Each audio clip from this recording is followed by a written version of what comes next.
mamatay ang anak mo. Dahil walang ibang makakaalam na peke ako. Kilala ko ang mga magulang mo. Tawagan mo ako. Paano kung kaaway mo ang gumawa niyan? Saktan ka, patayin ka. May magagawa ka ba? Anak ni Sir Eduardo, yung Marian na sinasabi yung nakarelasyon ninyo dati? Bakit may na-spoil si Joren? Mana kasi sa akin si Jordan, hindi katulad ni Albert. Eh, hindi mo naman totoong anak ang dati niya. Yung bibig mo, ha?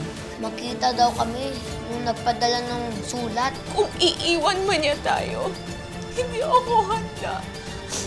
At hindi ko kaya. Pero magpaparaya ako. Kasi mahal ko si Rambo. Rambo, anak! Oh!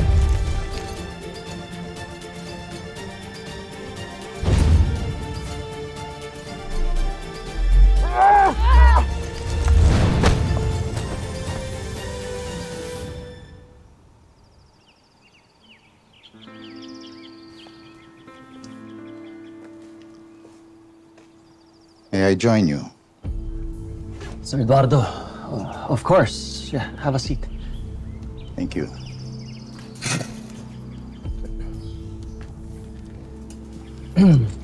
What can I do for you? I'll go straight to the point, Albert. All right. Bakit ka nakikipagkita sa apo ko? Anong pakay mo sa kanya?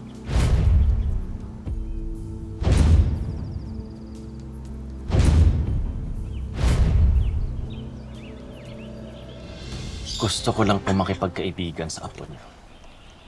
You and Oliver aren't even the same age.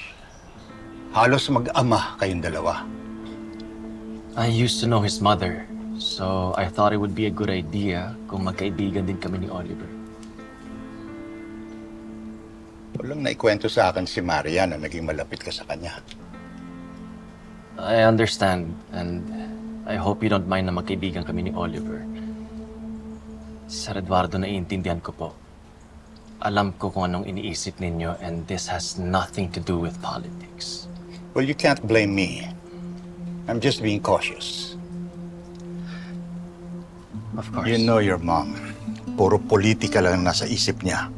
Yes, but I'm not like her. Kinikilala ko pa rin ang pagiging magkaibigan namin ni Marian. Mabuti naman kung ganun. Ilang taon na po ba siya nawawala? 25 years. Sanggol pa lang si Oliver noon nung mawala si Marian. 25 years, that's 1999. So, I'll see you soon? Baka ito na huling pagkikita natin. Bakit naman? Aalis kasi kami ni Minerva. Sa US kami magsasettle down.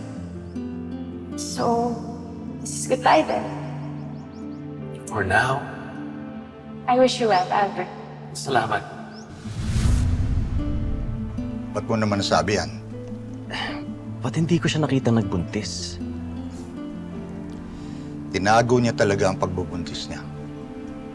Yung ama nung bata, may nabanggit pa siya na kahit ano tungkol sa kanya. Wala. Wala siyang sinabi sa akin. Hindi ko na rin inalam. Tsaka, wait. What's it? What with all these questions? Kung talaga magkaibigan kayo ni Marian, bakit parang wala kang alam? Right. Pagpasensyahan mo na, Sir Eduardo. Wala rin kasi nabanggit sa akin si Marian kaya wala talaga akong alam.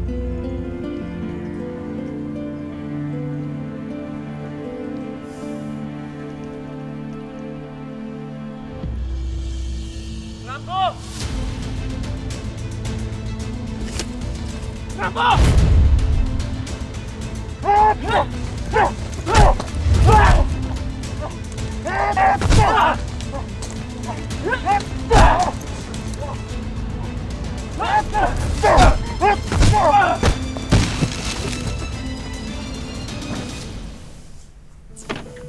Oh, Nay. Chill ka lang. Nakausap niyo naman po si tatay, di ba? Okay naman sila ni Kuya Rambo. Anak, hanggat hindi sila umuuwi, hindi ako mapapalagay eh. Eh, Nay, hindi naman po ata tama na buong araw kayo may anxiety. Baka mapano pa po kayo niyan? Baka ma-high blood pa nga kayo eh. Gusto niyo po ba? Samahan ko muna kayo. Hindi na, anak. Sige na, pumasok na kayo. Sige na. Eh, baka ako naman po ang hindi mapakali kapag iwan namin kayong ganyan. Sige na nga. Kasi, aminin ko na, hindi talaga mawala yung pag-aalala ko sa tatay niyo tsaka kay Rambo eh. Kasi sila mapigilan eh. Alam mo, iba talaga yung kutob ko eh. Parang may mangyayaring masama. Iba yung kutob ko sa pakikipagkita nila kay Joselito. Ganun talaga pag nanay ka na. Mararamdaman mo yung kapahamakan na mangyayari sa pamilya nyo. Oh, kayong dalawa ha, huwag kayong gagawa ng masama o kaya magsisinungaling sa akin. Ramdam ko yun. Eh, Nay, paano naman napunta sa amin yung usapan? Matili ka na nga. Late na tayo. Sige na, mahalak. Mag-iingat kayo ha. Bye, Nay.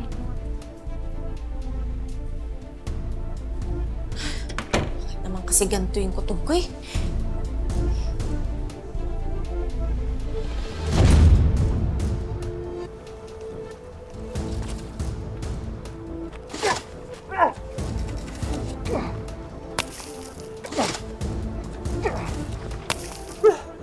Tulong!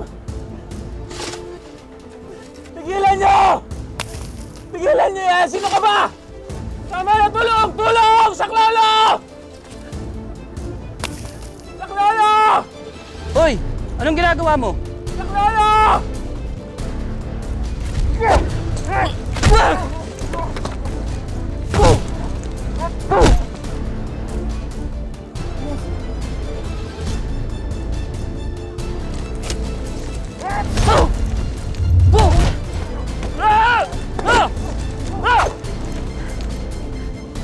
Tulong! Sandali! Kuha lang ako ng hagdan.